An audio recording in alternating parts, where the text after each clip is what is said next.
আসসালামু আলাইকুম ভাই। এই যে আমরা রাজশাহীতে গেছি ধান লাগাইতে, আমরা ধান লাগাই এইভাবে। আর এই যে ফরিদপুর এলাকার লোক, এই যে দেখেন ধান লাগায় কিভাবে।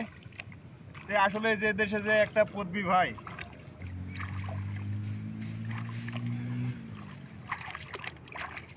আসলে যে দেশে যেটা একটা অভ্যাস।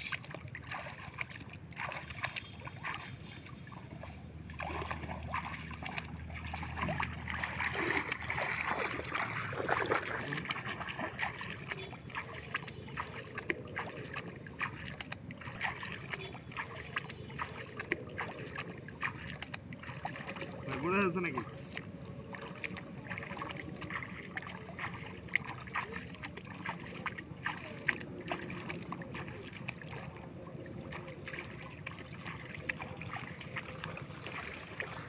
হ্যালো।